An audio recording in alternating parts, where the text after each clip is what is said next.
The waitress they shouted at turned out to own the restaurant. "Did you spill coffee on my suit again, or is that just your perfume?" The man's voice sliced through the air like a knife. The laughter that followed from his table was loud enough to turn heads. Anna froze mid-step, the tray in her trembling hands rattling as a cup nearly tipped over. The restaurant, La Belle Rue, was full tonight. Golden chandeliers, expensive wine, the kind of place where people came to feel important. But Anna didn't belong here. Not tonight. Not in this wrinkled apron, not in these worn-out shoes that squeaked on the marble floor. She took a slow breath and turned to the man, a heavy gold watch flashing on his wrist, arrogance shining brighter than his smile. "I'm really sorry, sir," she said softly. "I'll get you another napkin," he snorted. "Forget the napkin. Get a brain," laughter again. His friends clapped like it was a comedy show. Anna's throat tightened, but she didn't say a word.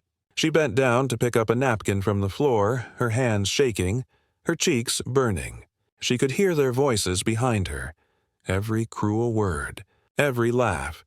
She moves like she's scared of her own shadow. Probably some dropout trying to make rent. Look at her hands. You think she's ever eaten here before? Their laughter blended with the clinking glasses and piano music. To everyone else, it was just another Friday night. To Anna, it was a test. Because none of them knew who she really was.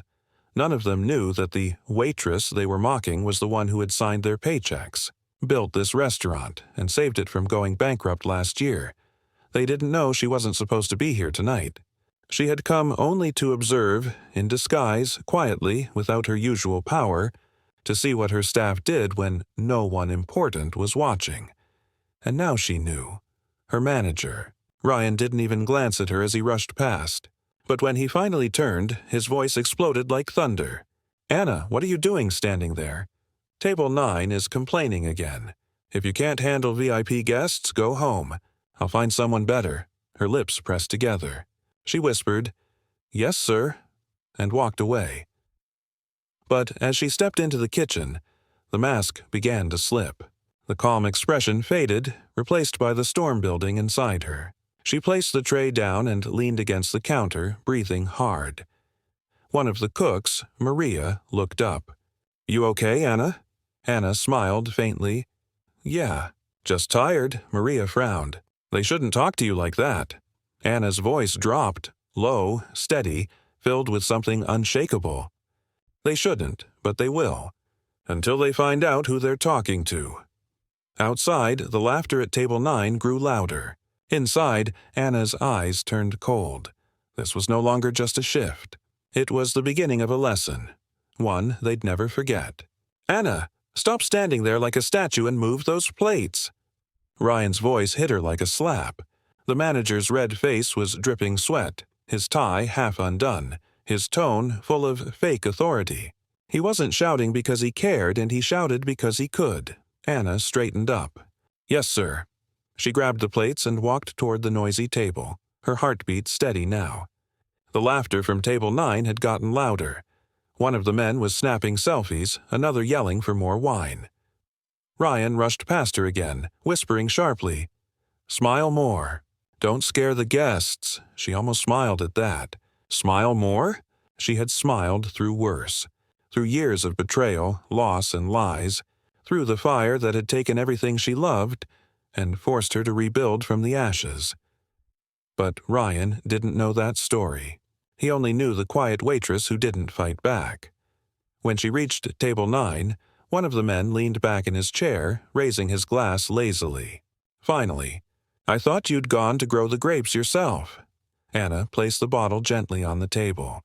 "Would you like me to pour, sir?" He smirked. "Do you even know how?" The others laughed again. The sound stabbed at her chest, but her expression stayed calm. Her hands didn't shake this time. "Actually," she said softly, her eyes meeting his for the first time, "I do."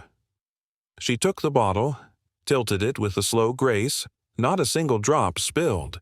The red wine glimmered like blood under the golden light. For a second, the man's laughter died down. Something in her eyes, calm, sharp, unreadable, made him blink. "Enjoy your evening, gentlemen," she said, and turned away. But Ryan saw it, that tiny moment, the silence she created without raising her voice, and for a split second he didn't like it. Because power recognizes power, even when it hides under an apron. He grabbed her arm near the counter. "Don't try to act smart, Anna. These are VIP guests. If they leave a bad review, it's on me." She looked at him, her tone polite. "And if they insult the staff?" "Then take it," Ryan snapped. "You're paid to smile, not to talk back." Anna nodded slowly. "I understand." But inside, her patience cracked. She watched him walk away, his arrogance dripping with every step. The restaurant that was supposed to represent kindness and class had turned into a playground for bullies. And tonight, she saw every truth she'd been blind to. The staff were scared of losing their jobs. The customers treated them like dirt. And Ryan, the man she had personally promoted, had become everything she stood against. From the corner, Maria whispered, "You should tell someone." "This isn't fair," Anna smiled faintly. "Oh, I will," Maria frowned. "Who?" Anna turned her gaze toward the office door, the one that led to the restaurant's private records, contracts, and ownership documents. "Someone who knows this place better than anyone," she said. Outside, the men at table 9 shouted for dessert. Inside, Anna untied her apron, folded it neatly, and placed it on the counter. Her voice dropped to a whisper only Maria could hear. "Let's see how they treat the waitress when she walks back in as their boss." The restaurant buzzed with fake laughter and clinking glasses, but inside the manager's office, the noise faded into silence. Anna stood there, her apron still in her hands, staring at the nameplate on the desk. Manager, Ryan Miller. It used to say Owner, Anna Rivers, before she removed it herself. She had changed the name, stepped away from the spotlight, and let her staff believe the restaurant had been bought by a silent investor. She wanted to build a culture of kindness, but now all she saw was power abused in her absence. Anna placed her apron on the chair, her expression unreadable. Then she walked to the safe at the corner of the room, typed a code only one person on Earth knew, and opened it. Inside, neatly folded, was a file marked Property Deeds and Ownership Transfer, La Belle Rue Group. Her fingers brushed the papers, memories flashing like lightning. She remembered that night 5 years ago, the fire that took her father's life. The restaurant had burned down completely. People had laughed behind her back, said she'd never recover. But she had rebuilt it. Every wall, every light, every dream, and she had done it all alone. She had promised herself she'd never let arrogance walk her floors again. Yet, here she was, listening to the same cruelty she had fought to erase. The door creaked open behind her.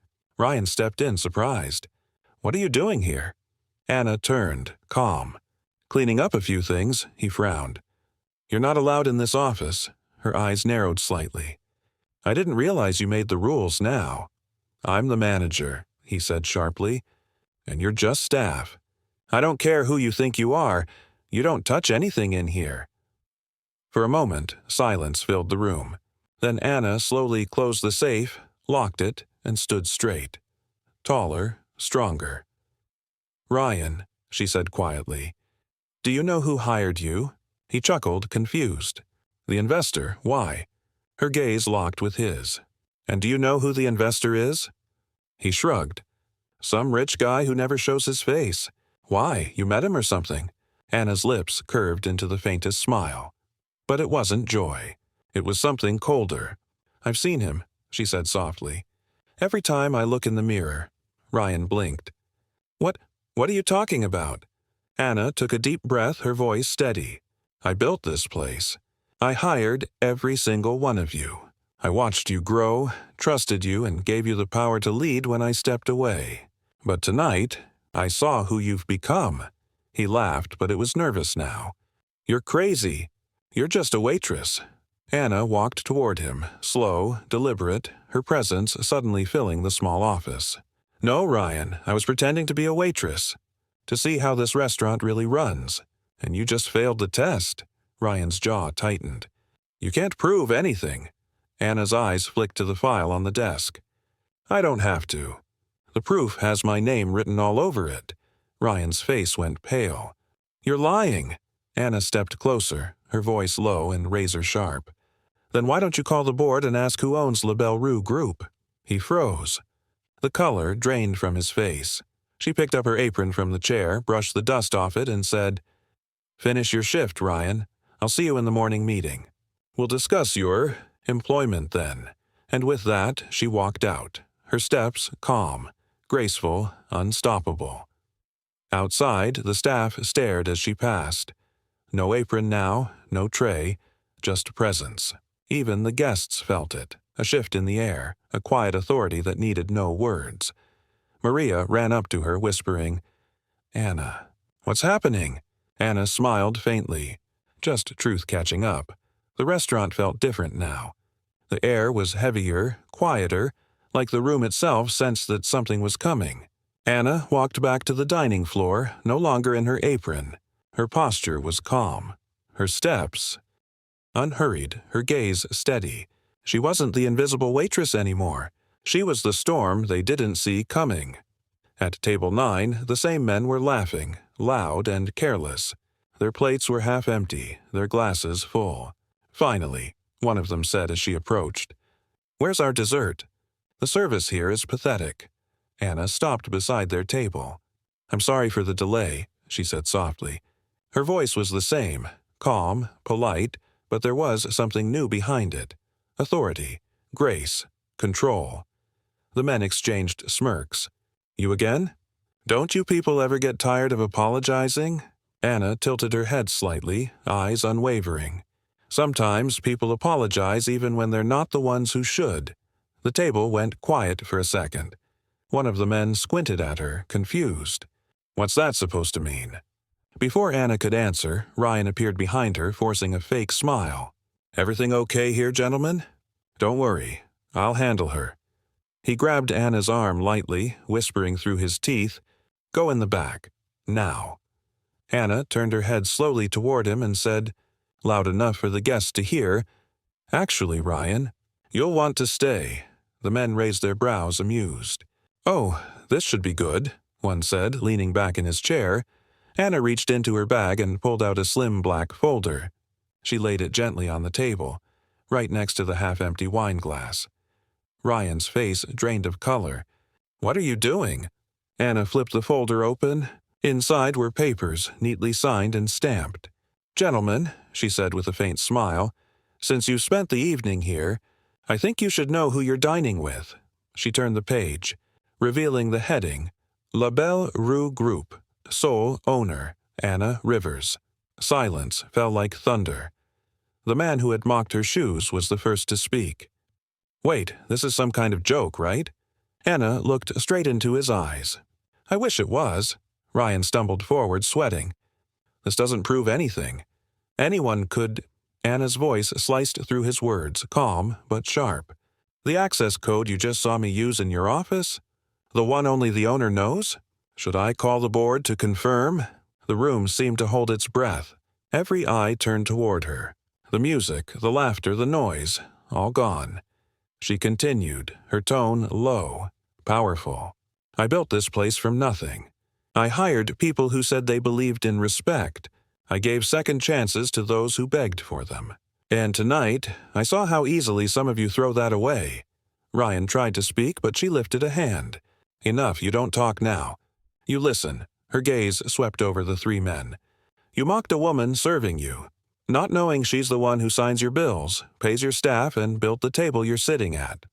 But it's not just about me. It's about every person you've ever humiliated just because you thought you could." One of the men stammered, "We didn't mean—" "Stop," Anna said softly. "You meant every word." The tension was unbearable. The guests nearby whispered, shocked. Maria stood by the kitchen door, covering her mouth. Ryan swallowed hard. "What happens now?" Anna turned to him, her voice no longer soft, no longer hidden. "Now the truth takes your place. And tomorrow morning you won't be here to shout at anyone again." Ryan's jaw dropped. "You're firing me." She stepped closer, eyes locked on his. "No, Ryan, I'm setting you free. From the power you never deserved." The men at table 9 lowered their heads. shame washing over their faces. Anna gathered the papers, closed the folder, and said quietly, "Dessert's on the house tonight. Consider it a lesson." Served cold. As she walked away, the staff watched her in stunned silence. For the first time, they didn't see a waitress. They saw their leader, Maria whispered under her breath. She came back. And somewhere in the corner, one of the guests, a quiet old man who'd seen it all, whispered, "No." She rose. By the next morning, everyone knew. The story wasn't just gossip, it was wildfire. Someone had recorded the scene on their phone. The waitress revealing she was the owner. The arrogant manager frozen in shock. The wealthy customers sinking in shame. By sunrise, the video had already hit thousands of views online. The caption read, "They mocked the waitress and until she told them who she really was." Inside the restaurant, the air felt new. The staff whispered in awe as Anna walked in. No apron this time, just a white blouse and quiet confidence. Her hair was down, her steps calm but firm. She didn't need to announce anything. Everyone already knew. Maria rushed to her side. "Anna, it's everywhere. People are calling it the Justice Dinner. Reporters are outside." Anna smiled faintly. "Let them wait. Today isn't about the cameras." She walked to the center of the dining floor where the staff had gathered. Nervous, wide-eyed, and waiting. Ryan stood at the back, his tie gone, his expression broken. Anna's gaze met his. She didn't look angry anymore. Just tired, human. "Do you all know why I started La Belle Rue?" She began. "When I was a kid, my father was a waiter. He used to come home with blisters on his hands but a smile on his face. He said, 'Anna, we don't serve food, we serve dignity.' That's why I built this place. Not to make money, but to make people feel seen." Her voice trembled for a moment, but she steadied it. "Last night I realized something. Somewhere along the way we lost that." She looked directly at Ryan. "And I let it happen because I stepped away. I trusted people to protect what we built. But respect isn't something you delegate. It's something you defend." Ryan's eyes filled with regret. "Anna, I'm sorry. I got lost in trying to please the big clients. I forgot what mattered." She nodded slowly. "I know, and that's what hurts the most. You forgot who you were when no one was watching." He swallowed hard. "I'll leave quietly." But Anna shook her head. "No, you'll stay, as a waiter. Not to punish you, but to remind you of where leadership really begins." The staff gasped. Maria whispered. She gave him a second chance. Anna looked around the room. Everyone makes mistakes. But from now on, this place will stand for grace, not greed. For humility, not humiliation. Outside, the reporters pressed their faces to the glass, cameras flashing. But Anna ignored them. She wasn't interested in headlines. She wanted hearts to change. The three men from Table 9 entered quietly, wearing suits again but with their heads low. One of them stepped forward, holding a small envelope. "We wanted to apologize," he said softly. "We were wrong, completely. We were drunk on ego, not wine." Anna nodded but said nothing. The man placed the envelope on the counter. "It's a donation for your staff fund. You taught us more in one night than money ever could." Anna took a deep breath. "Thank you. But what I really want from you is this. Next time you sit down at any table, remember, the person serving you might be the one who owns the world you live in." The men nodded, eyes down, and walked out quietly. Maria turned to her, tears in her eyes. "You could have destroyed them, but you didn't." Anna smiled gently. "I don't believe in revenge, Maria. I believe in reflection." As the sun streamed through the tall windows, the light hit her face. Calm, steady, full of grace. The restaurant, once filled with arrogance and noise, now felt alive again. A second chance. A silent victory. And a reminder that sometimes the most powerful voice is the one that speaks softly. By the next week, the story of La Belle Rue had gone beyond the city. It was everywhere. News channels ran headlines like, "The Waitress Who Owned the Restaurant, A Lesson in Humility." Clips of Anna's calm revelation played again and again. But while the world was amazed by her hidden identity, Anna stayed quiet. She didn't do interviews. She didn't chase fame. Instead, she spent her mornings walking through the restaurant before it opened, listening to the silence, touching the tables, watching the light fall on the chairs her father once helped choose. That morning, Maria found her near the window, wiping dust from a framed photo. Her father, smiling in his old waiter's uniform. "You really look like him when you smile," Maria said softly. Anna laughed gently. "He'd probably scold me if he saw all this attention." "What would he say?" "He'd say, 'Good food fills the stomach, but good hearts fill the room.'" Maria nodded, eyes warm. "And you brought that back, Anna. Everyone's talking about how you changed things. Not just here, but everywhere." But Anna didn't look proud. She looked thoughtful. "Maria, it shouldn't take humiliation to make people kind. That's the part that hurts." Before Maria could answer, the door opened, and Ryan stepped in. Not in a manager's suit this time, but in a waiter's uniform. Clean, simple, humble. His posture was different now. His pride was gone. Only sincerity remained. "Good morning, Miss Rivers," he said quietly. Anna looked up at him, and for a long moment neither spoke. Then she said, "You're early." He nodded. "I didn't want to be late again." "Not this time." She smiled faintly.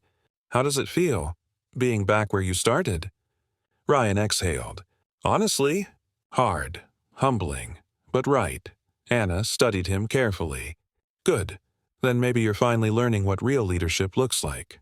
He nodded again. "I am, and thank you for not firing me when you could have." Anna looked toward the dining area. "I didn't want to destroy you, Ryan. I wanted to rebuild you, the way I rebuilt this place." He lowered his eyes. "You did more than that. You reminded me why I started in hospitality. Somewhere along the way, I began managing people and stopped serving them." She smiled. "Then let's both remember, this restaurant isn't about power. It's about people." Just then, a group of new trainees entered. Young, nervous, holding notepads and wearing bright smiles. Anna turned toward them. "Welcome to La Belle Rue," she said warmly. "Before you learn how to carry trays or pour coffee, I want you to learn something else. Kindness. It's the only thing that keeps a place like this alive." The trainees nodded eagerly. Maria leaned closer and whispered, "You really did it, Anna. You brought grace back." Anna looked around, at the light streaming through the tall windows, at the laughter returning, at the staff who now looked at one another with respect instead of fear. "Grace was always here," she said quietly. "It was just waiting for us to remember it." Outside, a small crowd had gathered again, not to gossip, but to see her. Reporters, students, even other restaurant owners came just to meet the woman who changed everything without shouting, without revenge. Anna stepped outside, the breeze catching her hair. Flashbulbs went off, questions flew, but she raised her hand gently. "I don't want to talk about the mistake," she said. "I want to talk about the message." The crowd went silent. In a world full of noise, power, and pride, remember that kindness still wins. You never know who you're talking to. You never know what battle someone's fighting behind a smile. So treat everyone, like they matter. Because they do. A hush fell over the crowd. Then applause. Real, heartfelt applause.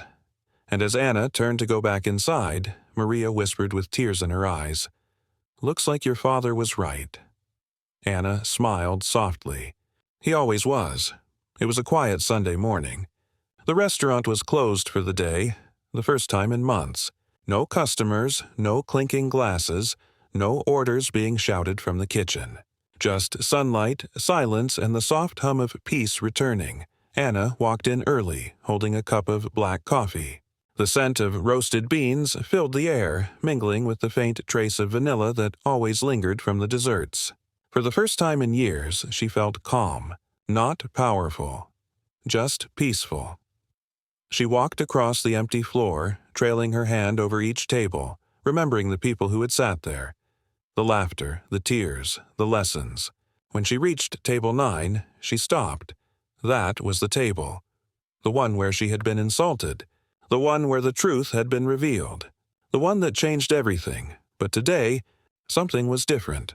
There was an envelope on the table, plain, cream-colored, with her name written on it in careful handwriting. To Anna. Her heart tightened. She picked it up gently and opened it. Inside was a folded piece of paper. The handwriting was familiar, old-fashioned, neat, full of love. For a moment her breath caught. It was her father's handwriting. The letter was dated 5 years ago, right before the fire. My dearest Anna, if you are reading this, it means life has already tested you in ways you didn't expect. I can't protect you from the storms, but I want you to remember this. The world will forget your title, your money, your restaurant, but it will never forget how you made people feel. If one day you find yourself cleaning tables when you used to sit at the head of one, don't be ashamed. That's where you'll find your true strength. Be kind even when others are cruel. Be calm even when others shout. And when the world mocks you, don't fight for pride. Fight for grace. Because grace, my daughter, is power the world can't understand. Dad tears fell silently down her face. The letter trembled in her hands. For a long moment she couldn't move. She just sat there, staring at his words, the ones that had somehow found their way back to her when she needed them most.